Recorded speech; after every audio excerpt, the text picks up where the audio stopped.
Apa kabar Sobat IDX Channel? Semoga Anda sehat semua ya pada siang hari ini. Ngomong-ngomong, di tengah COVID-19 sudah berjalan selama sekitar 2 bulan ya. Sudah 2 bulanan nih. Nah, kalau saya mau tanya kepada Anda, apa sih yang Anda kangenin selama mengalami wabah COVID-19? Tapi kalau Anda nanya saya nih, saya itu paling kangen kalau lagi menjalani COVID ini adalah menyeruput kopi di sebuah outlet tempat favorit saya. Nah, mau tahu nggak Anda? Tempat favorit saya untuk mengopi. Mungkin sebagian dari Anda udah tahu. Tempat saya mengopi adalah di Kopi Kenangan. Nah, kopi yang paling saya suka di Kopi Kenangan itu adalah yang paling favorit nih kalau saya lagi di situ adalah itu es kopi Kenangan Mantan. Nah, es kopi Kenangan Mantan ini kadang paling enak kita seruput kalau sambil meeting dengan teman sejawat ataupun kolega ataupun klien. Nah, kalau Anda apa kopinya? Nanti Anda komen sendiri ya. Nah, tapi ngomong-ngomong soal kopi Kenangan, apa kabar ya kopi Kenangan di tengah Covid? Saya sudah mengundang yaitu co-founder dan juga CEO Kopi Kenangan Pak James Prananto. Kita akan undang dan kita akan ajak Pak James untuk bertanya tentang kopi Kenangan itu tersebut. Pak James kayaknya sudah join belum ya dengan kita ya? Sekalian ketik ini aja. Ya, ya. Oke. Wah, tampaknya Pak James belum. Oke, Pak James saya udah join. Kita akan tanya kabarnya Pak James dan juga bagaimana kabar kopi Kenangan di tengah Covid. Tentu banyak strategi dan perubahan yang menarik untuk kita simak. Halo, selamat siang Pak Halo, James. siang. Apa kabar Pak James? Baik. Bagaimana kantor? Sehat Pak ya. Pak James sudah lihat sendiri. Kantor kita lagi WFH nih Pak. Biasanya lebih dari ini yang Iya, datang. kita Pak juga udah James, WFH. Kita udah Bapak juga WFH sudah satu dari bulan kawan kita Pak? udah Wow, 1 bulan bulan. ya. Luar biasa. Pasti suasananya campur aduk nih. WH 1 bulan Pak ya. Kangen Tuh. keluar, kangen nongkrong dengan teman dan macam-macam. Tadi saya udah sebut Pak di awal. Kalau saya tuh salah satu yang bikin saya kangen adalah ketika WFH itu udah ngopi di outletnya Kopi Kenangan. Ya kan? Mau ngopi Terima es kasih supportnya. ya, ya, karena itu enak juga Pak kalau nongkrong di situ. Tapi ngomong-ngomong soal itu Pak, saya mau nanya nih, tentu kan pasti banyak perubahan ya Kopi Kenangan ketika menjalani Ya, masa COVID. Tapi sebelum bicara soal itu, saya pengen Bapak cerita dulu nih biar teman-teman juga tahu sebenarnya posisi Kopi Kenangan ini sebelum COVID itu seperti apa Pak? Ya, sebelum terjadi COVID kan kita tahu sendiri bahwa Kopi Kenangan itu lagi terbang, ya kan? Banyak ya. investasi yang mulai masuk, banyak outlet yang mau dibuka. Waktu itu ceritanya seperti apa Pak? Sebelum Eh, COVID-19. jadi sebelum COVID itu kita di Desember 2019 kita Oke. berhasil untuk menutup tahun dengan 222 toko.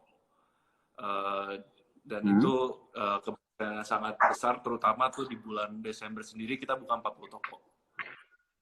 Wow, Dan oke. di sebelum COVID itu di masa-masa peaknya kita bisa menjual sekitar 2,5 juta cup per bulan. 2,5 juta. 2,5 juta cup per bulan. Ya Wow. tentunya sekarang dengan yang COVID, growth rate kita masih grow, kita masih nambah toko, tapi tentunya udah nggak Oke. secepat tahun lalu dan yang tidak secepat yang kita forecast. Dan tentunya juga dengan COVID dan bulan puasa ini penjualan kita juga menurun sih ya. Hmm. Oke. Lalu kemudian ini lagi kencang-kencangnya 2,5 juta per cup. Lalu kemudian lagi buka seluruhnya outlet ya kan, lagi di banyak tempat. Nah, ya kan. Lalu kemudian ketika terjadi COVID gini, apa yang berubah dari Kopi Kenangan, Pak? Untuk yang berubah dari Kopi Kenangan sih sebetulnya lebih bagaimana kita approach produk kita ke customer ya. Jadi kan Oke. kita tahu nih dengan COVID ini pasti ada perubahan shift dari pembeli yang tadinya banyak yang dine in, kayak tadi kita bilang kan kita di kantor sering nongkrong gitu ya. Sekarang Iya, kan udah nggak betul. mungkin ada. Jadi di mall pun udah tutup, di mana-mana itu Hmm. sepi gitu. Jadi tentunya yang porsi dine in kita itu kan pasti menghilang. Dan pasti Hmm. untuk offset itu kita harus lihatnya dari delivery, which is Gojek sama Grab kan. Hmm. Nah, Oke. pertanyaannya di zaman COVID seperti ini, gimana sih supaya customer itu bisa percaya kalau beli dari Kopi Kenangan gitu. Karena di zaman COVID ini sebetulnya yang paling penting adalah kita menciptakan trust bahwa bahwa outlet Kopi Kenangan itu bersih dan higienis. Makanya kemarin ini salah satu hal pertama yang kita lakukan adalah kita bikin campaign namanya Senang, sehat bersama kenangan. Nah, apa itu campaign Senang gitu? Jadi beberapa contoh seperti setiap outlet Kopi Kenangan kita punya temperatur gun di mana setiap pagi barista-barista kita itu dia nembak temperatur mereka sendiri, dan kita punya banner di toko. Jadi pas customer datang mereka bisa tahu baristanya namanya siapa aja, temperaturnya berapa. Nah, untuk delivery apa yang kita lakuin? Beberapa hal. Jadi kita salah satu yang pertama yang kasih care card. Care card itu apa? Jadi setiap delivery Gojek apa Grab, pasti pelanggan Kopi Kenangan akan dapetin care card, dan di dalam care card itu ada tulisan barista yang bikinin namanya siapa aja, temperatur mereka itu berapa, dan temperatur supir Gojek itu berapa gitu. Dan hal-hal kecil ini tuh bikin customer jadi lebih relief ya, karena kan jadi mereka tahu kalau kita sangat serius dalam untuk higienis gitu ya. Selain itu kita juga di plastik kita pakai cable ties. Artinya apa? Artinya semua packaging yang kita kasih ke supir Gojek itu udah nggak bisa dibuka lagi oleh supir Gojek. Dan terakhir yang kita lakuin mungkin bisa dibilang kita cuma satu-satunya, bahkan yang pertama, kita kemarin ini baru membuat investment beli mesin sterilizer. Kita beli mesin sterilizer namanya Upang. Jadi itu mesin sterilizer nomor 1 dari Korea, di mana di semua outlet Kopi Kenangan itu ada mesin tersebut, dan semua alat-alat Kopi Kenangan kita pakai dimasukin mesin tersebut supaya sterilize. Jadi intinya adalah kita ingin membuat customer tahu kalau Kopi Kenangan itu mengambil hygiene itu sebagai salah satu prioritas, dan ketika mereka mau pesen, jadi mereka ada peace of mind, nggak takut untuk beli dari Kopi Kenangan. Betul. Karena sama tuh Pak, saya juga kalau lagi mesen makanan, biasanya kalau makanan sampai rumah disemprot-semprot dulu agar higienis. Ya kan, tentu dengan fokus utama yang higienis ini itu menjadi customer semakin yakin dengan Kopi Kenangan. Lalu kemudian Pak, ngomong-ngomong, tadi kan Bapak sudah jelasin soal salah satu higienis. Kalau soal outletnya sendiri, ini berapa banyak yang ditutup Pak selama COVID? Karena COVID bisa dibilang mungkin outlet kita itu yang operational seperti biasa cuma 30%. 70% itu antara dia tutup, apa dia berubah operational hours, kurang lebih seperti itu sih ya. Jadi yang normal hanya 30%, 70%-nya itu available dengan kondisi COVID gitu Pak ya? Betul. Lalu bagaimana dengan posisi karyawannya? Masih tetap bekerja semua atau di shifting atau seperti apa strategi Anda? Beruntungnya kita, ya kan kita juga, jadi salah satu yang kita pingin ada di Kopi Kenangan adalah kita bikin culture namanya One Cup One Customer. Kenapa kita bikin One Cup One Customer? Karena kan kita tahu kalau kopi ini frontliner adalah barista-barista kita yang di toko. Dan kita untuk bisa menjadi perusahaan yang besar itu kita harus menjual kopi satu cup satu kali gitu kan ya. Jadi kita pengen ada culture di mana employee kita ini untuk memberikan service yang terbaik, kayak misalnya tadi kita ngomong campaign Senang yang higienis itu, supaya mereka peduli juga, mereka juga harus peduli sama perusahaannya. Dan gimana cara mereka untuk beli perusahaannya adalah ya mereka nggak boleh takut apakah mereka akan di PHK, apakah mereka tidak akan dapat gaji, dapat THR. Jadi dari kita sendiri pun udah ada komitmen kepada employee kita untuk tidak melakukan PHK. Dan mungkin kalau misalnya perhatiin berita Kopi Kenangan bulan lalu ya, kita sendiri dari founder Kopi Kenangan, ada saya, Edward dan Cynthia, sejak 2 bulan yang lalu pun kita juga udah mengambil gaji sebesar Rp1 gitu. Jadi sudah dari bulan kemarin Pak? Ini udah bulan kedua. Jadi Bapak sudah 2 bulan ini digaji Kopi Kenangan hanya Rp1 Pak? Iya. Luar biasa. Jadi memang harus ada dari tengah musibah saat ini, justru pemimpin harus mengambil resiko yang paling tinggi, kira-kira seperti itu Pak ya. Saya lihat juga tampaknya Anda salah satu strateginya selain higienis, Anda juga membuat sebuah confidence daripada tim Kopi Kenangan. Karena kan biasanya kalau di tengah COVID begini, yang bikin deg-degan para karyawan ini adalah PHK, dirumahkan, atau dicuti tanpa tanggungan dan sebagainya. Ini biasanya terjadi di mana-mana. Tadi Anda sudah singgung soal Anda tidak mem-PHK karyawan. Apa filosofi di balik itu? Karena kita melihatnya at the end of the day, kita kan ingin perusahaan ini menjadi perusahaan besar. Dan kita lihat di F&B ini salah satu hal utama tuh adalah service gitu. Dan service ini kan baik lagi kita bisa training employees segimanapun, tapi kan baik lagi yang menjalankan itu sebetulnya karyawan ya kan. Jadi kita pengen ada culture di Kopi Kenangan bahwa kita tuh nggak seperti F&B tradisional yang udah ada di Indonesia, which is fokusnya ke bisnis. Selama kita masih bisa untuk bikin karyawan kita feel safe, itu kita berharap mereka juga akan translate untuk service yang bagus. Dan untuk ke depan, dan kita bukan cuma melihat di pandemi COVID ini aja, kita melihat ke depannya pun, karena pandemi COVID ini masih berakhir. Apakah 3 bulan lagi, apakah 6 bulan lagi. Dan kita berharap dengan kita melakukan stand seperti ini, di 3 bulan, 6 bulan, setahun, 2 tahun ke depan, ada culture itu terbikin gitu bahwa Kopi Kenangan itu di saat susah pun gak ninggalin kita gitu. Jadi kita pun untuk kerja Kopi Kenangan juga harus memberikan yang terbaik buat Kopi Kenangan. Setuju Pak, karena memang dari banyak perusahaan yang besar di dunia ini rata-rata mereka salah satu keunggulannya adalah corporate culture. Betul. Pak James, sebelum kita lanjutkan, ini kayaknya banyak banget audiens kita yang sudah join, sampai ratusan ini, baru kita mulai udah ratusan, dan udah banyak pertanyaan-pertanyaan dari audiens kita nih. Saya coba bacakan satu-satu ya Pak James ya, mudah-mudahan Pak James ini tidak lelah untuk menjawab mereka. Karena tampaknya ternyata bukan hanya saya doang fansnya Kopi Kenangan ini. Oke, ini dari Naufal Ditya. Dia tanya, katanya setelah saya lihat postingan Kopi Kenangan menjadi F&B pertama yang menggunakan UV sterilizer. Apakah itu sudah ada di seluruh outlet atau hanya diberlakukan di beberapa outlet saja, Pak? Balik lagi, kita kan sebetulnya untuk hal ini ya, untuk hygiene ini kita bukannya cuma untuk marketing gimmick. Kita emang benar-benar peduli dengan customer. Jadi bisa dibilang itu kita semua outlet. Outlet kita udah ada. Jadi di semua outlet ya sudah ada. Nah, jadi Mas Nopal tidak usah khawatir kalau Kopi Kenangan itu sudah pasti ada semuanya. Oke, Pak, ini ada pertanyaan juga dari Witon. Oh, ini agak jauh nih. Dia nanya, inspirasinya dari mana sih Bapak menamakannya Kopi Kenangan? Apa Bapak jajan waktu itu terkenang dengan mantan? ada mungkin ada sedikit nah itu juga kali ya.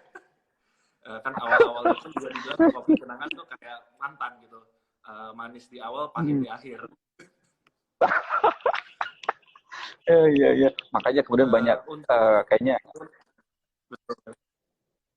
Untuk nama kenangan sendiri sebetulnya ya silakan Pak dilanjutkan. Untuk ngejawab ya.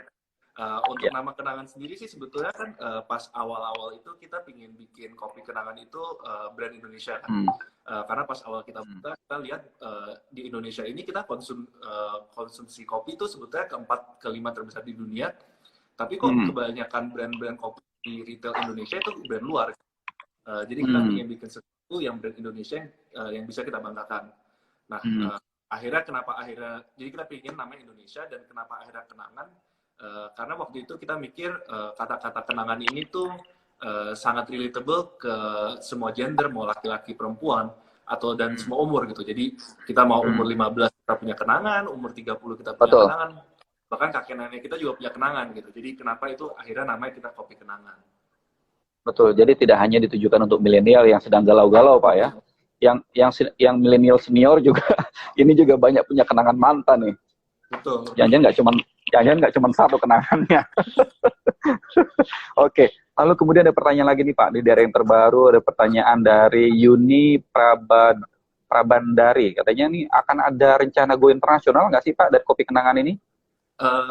Sebetulnya awalnya kita ingin go internasional di akhir tahun ini, cuma tentunya dan situasi sekarang nggak mungkin bisa. Jadi hopefully mungkin Q3, Q4 tahun depan kita akan go internasional.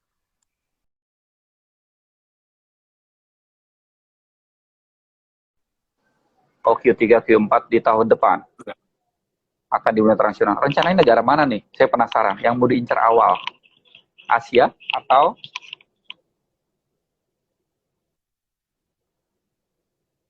yang pasti di Asia Tenggara.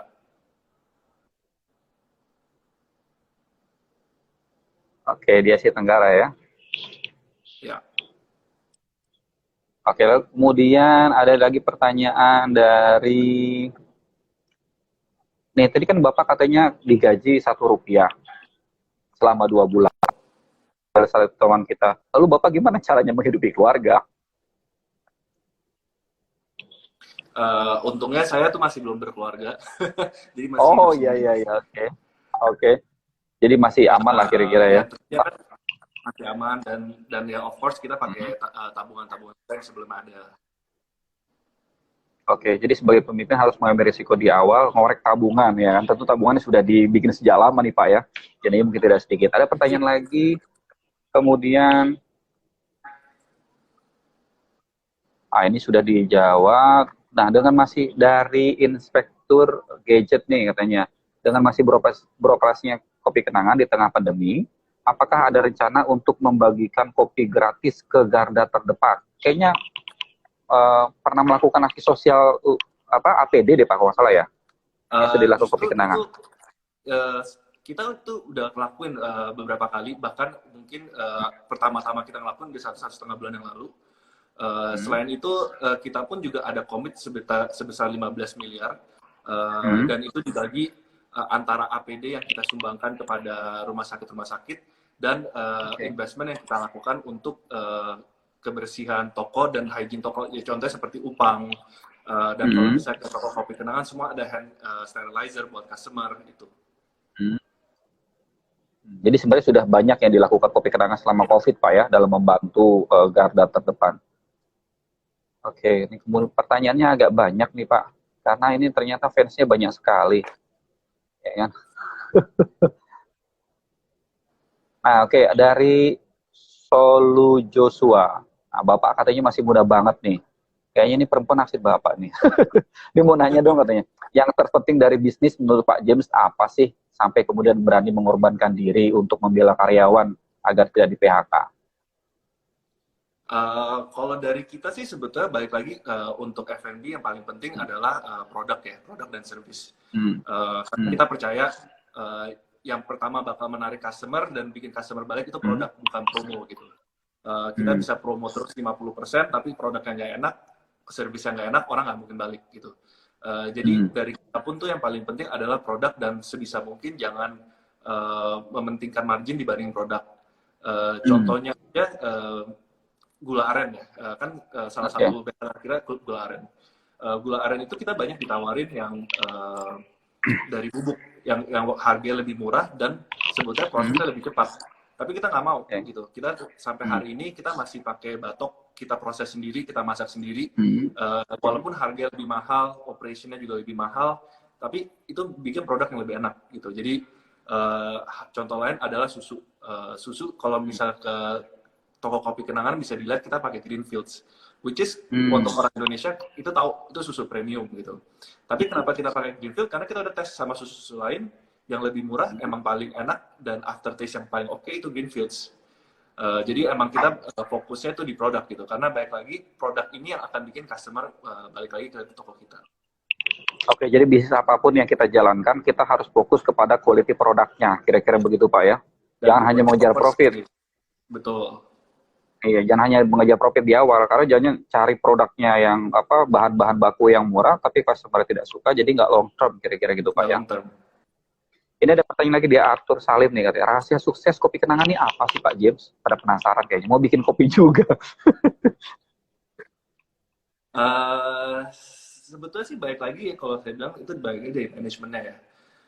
Dari manajemennya, karena kan zaman sekarang ini kita juga kopi susu itu kan banyak.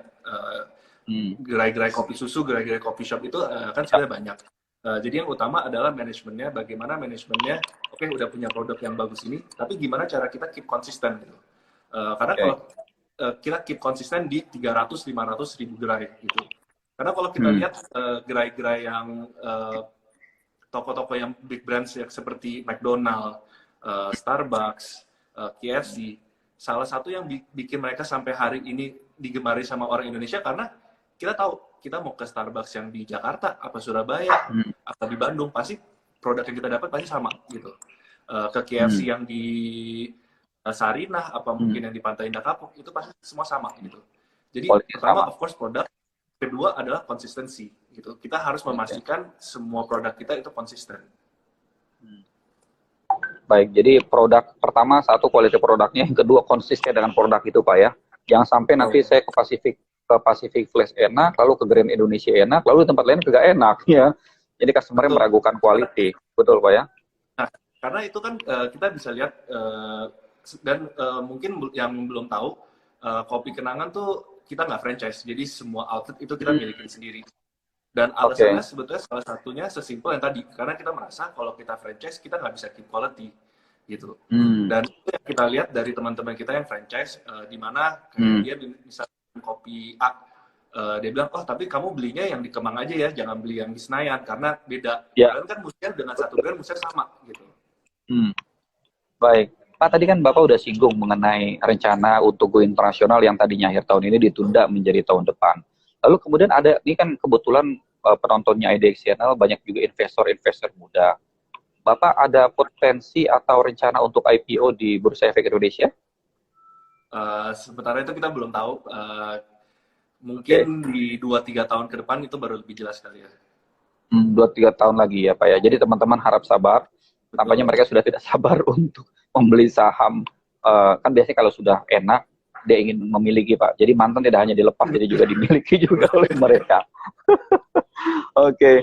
Lalu kemudian ada pertanyaan lagi yang lain. Oke, mungkin kalau pertanyaan dari ini ada mau nawarin kerjasama, nanti mungkin bisa langsung aja kali Pak ya, ke mention ke Bapak kalau misalkan mau ada kerjasama dan lain sebagainya. Oke, lalu kemudian Pak, ini kan kalau misalkan tadi pertanyaan dari Immanuel Kurniawan nih, ini kan tidak franchise Bapak ya, Bapak memiliki semua outlet-outlet tersebut. Lalu gimana cara controllingnya? Karena kan nggak gampang Pak mengkontrol, nanti kan rencananya Bapak ada sampai 1.000 outlet, gimana cara kontrolnya? Jadi sebetulnya kan sebelum ini saya juga kerja profesional kan. Pas saya kerja profesional ini mungkin untuk kita yang kerja profesional kadang-kadang kita mikir aduh HRD gunanya itu apa sih itu. Kadang-kadang begitu. Tapi sejak saya jadi founder sendiri saya emang ada appreciate untuk HR karena kerjaan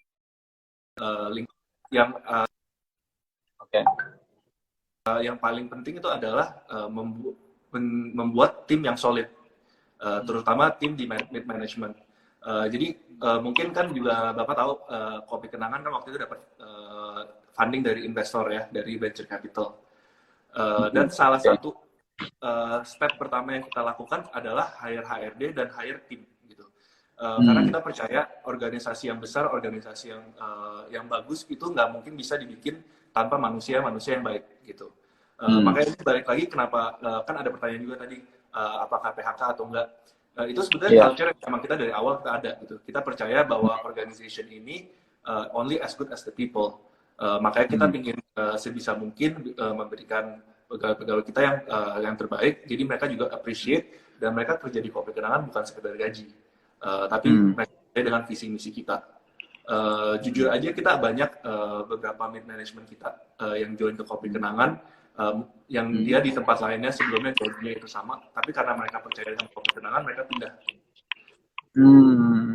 Jadi bukan lagi soal benefit atau salary yang didapatkan seorang karyawan di kantor tersebut, ya, tapi value dan corporate culture itu juga penting, Pak ya.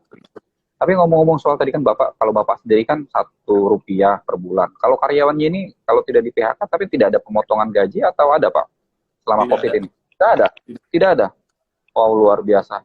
Sementara penjualan sedang stagnan, outlet banyak yang tidak beroperasional atau jam kerjanya berkurang, tidak ada PHK dan tidak ada pemotongan gaji sama sekali.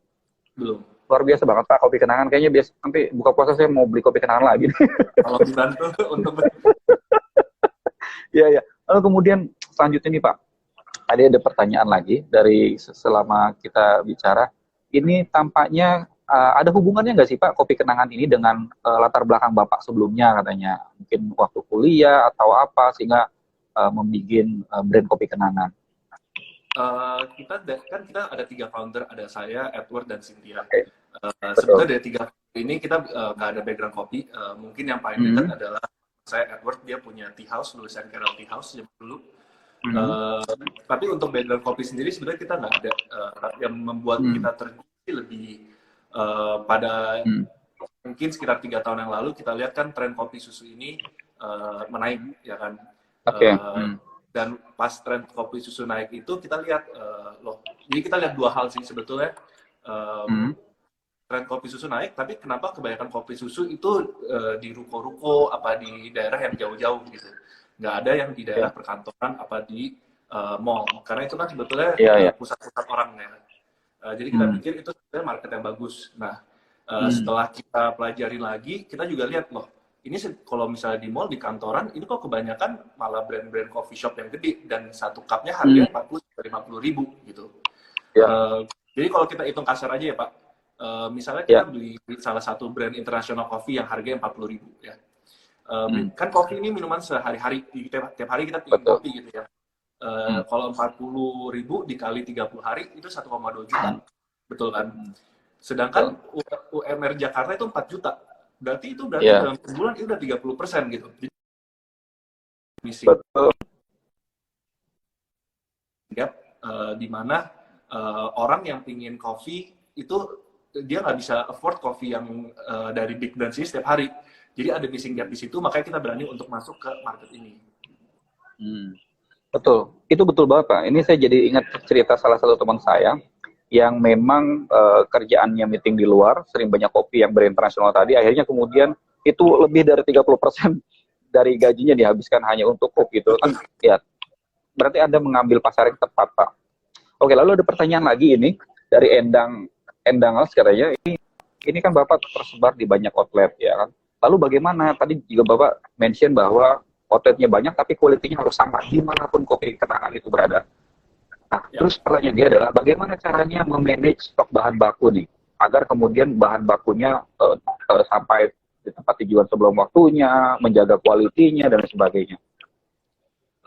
Untuk bahan baku sih kita nggak ada terlalu ada masalah ya, karena bahan baku kita supplier, beruntungnya supplier kita semua supplier besar yang bisa supply, dan untuk warehousing dan logistik pun kita juga pakai third party yang juga reliable.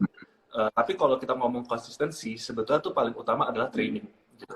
Karena mau bagaimanapun at the end of the day yang bikin produk tersebut kan adalah manusia, ya kan. Jadi itu kita tentunya itu harus training dengan benar gitu. Dan kita pun ada investment di situ, dan sebetulnya 2 bulan yang lalu pun kita baru buka juga namanya Kenangan Academy, di mana barista-barista kita yang baru itu dia sebelum join Kopi Kenangan dia ada training di situ, dan yang udah jalan, yang udah lama pun akan melakukan retraining di Kenangan Academy tersebut. Jadi sudah memaintenance bagaimana pendidikan, edukasi agar kemudian kualitinya kurang lebih sama standarnya Pak ya. Ini ada pertanyaan juga dari Putra ini, tampaknya ini tertarik mau ngelamar ke Kopi Kenangan ini. Dia nanya apakah ada jenjang karir yang menjanjikan di Kopi Kenangan? Kita berharap itu justru yang dicari oleh orang yang ke Kopi Kenangan ya. Karena kita juga sadar, misalnya dari barista gitu, bagaimana barista tersebut ingin bekerja dengan keras kalau ada jenjang karir yang benar gitu. Dan dari store level kita pun itu sebenarnya udah banyak cerita di mana ada orang yang dia joinnya pertama jadi kasir, terus dia jadi barista, jadi supervisor, jadi manager, jadi area manager gitu. Jadi jenjang karirnya agak jelas gitu. Dan tentunya kita kan juga dibantu dengan store expansion yang cukup pesat, di mana posisi-posisi pun banyak terbuka. Artinya gak usah khawatir ketika mungkin ada yang masuk menjadi kasir di Kopi Kenangan, bisa saja dia nanti melalui education di Kopi Kenangan dia bisa menjadi barista atau bisa menjadi manajer di sana Pak ya. Karena Kopi Kenangan pasti akan tersebar di seluruh Indonesia, pasti membutuhkan banyak SDM. Baik, kemudian ada pertanyaan lagi nih dari yang lain. Kalau ini dari Yayu, kata Kopi Kenangan bisa dipesan online kah Pak? Bisa kan Pak? Bisa, secara Pak. Online? Dipesan secara online? Ya sangat bisa. Di sini kan sudah ada melalui ojek online Pak ya, sebagainya. Bahkan kita juga ada di Tokopedia. Ini dari Arthur Salim tanya lagi, Nah, ini agak menarik ya. Mungkin kalau Bapak inisial nggak apa-apa. Dia nanya nih, kompetitor brand lokal ataupun internasional yang menjadi kompetitor terberat atau terbesar bagi kopi kenangan apa, Pak? Mungkin nggak usah disebut nama brandnya, Bapak boleh nyebut depannya aja. Kalau untuk brand internasional sih kita nggak ngelihatnya sebagai kompetitor ya. Karena bisnis model agak beda. Karena brand internasional ya Bapak tahu lah siapa.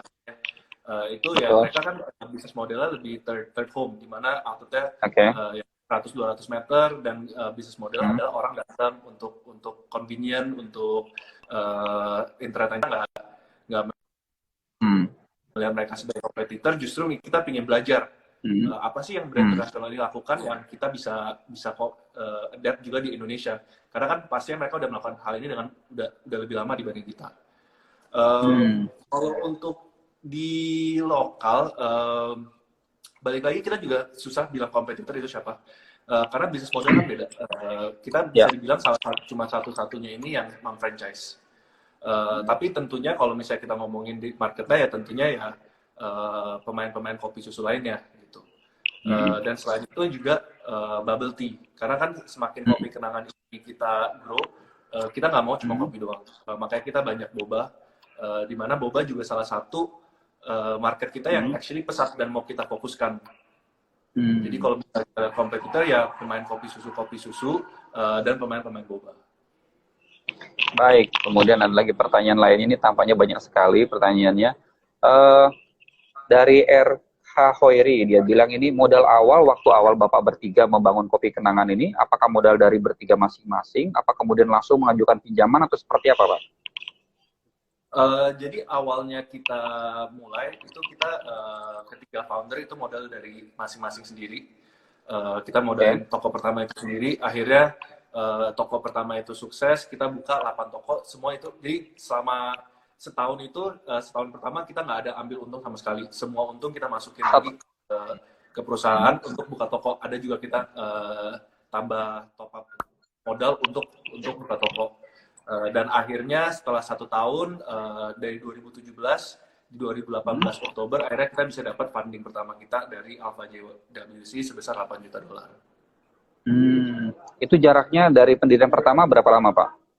1 tahun? Pendirian pertama itu Agustus 2017, dan funding pertama itu kita di Oktober 2018, dan tentunya tahun lalu di bulan Juni kita juga dapat funding lagi dari Sequoia Capital India, itu yang investasinya Google, WhatsApp, sebesar 20 juta. Oke, luar biasa. Berarti terus berkembang dan maju terus, Pak ya. Lalu kemudian tadi ada pertanyaan lagi dari audiens kita. Bapak sendiri ada riset nggak sih terhadap pelanggan yang datang, bagaimana mereka bisa kembali lagi untuk ke outlet ataupun memesan cup kopi kenangan? Ada riset atau seperti apa? Untuk riset, kita sih melakukan studi. Kita pernah melakukan riset bersama Nielsen Research untuk melihat top of mind kopi industry itu kita di keberapa sih. Dan setelah kita melakukan riset, kita berada di nomor 2. Yang nomor 1 itu adalah brand internasional. Dan ketika kita tanya itu kenapa, kita balik lagi. Tentunya awalnya dengan produk yang enak kan, dan kedua adalah konsistensi di produk tersebut dan di servisnya, gitu. Jadi karena ada konsistensi di produk dan servis, dan di lokasi-lokasi kita itu convenient, itu kenapa orang balik lagi ke kita. Baik, artinya kembali lagi ke produk yang berkualiti dan itu terjadi di setiap outletnya, Pak ya.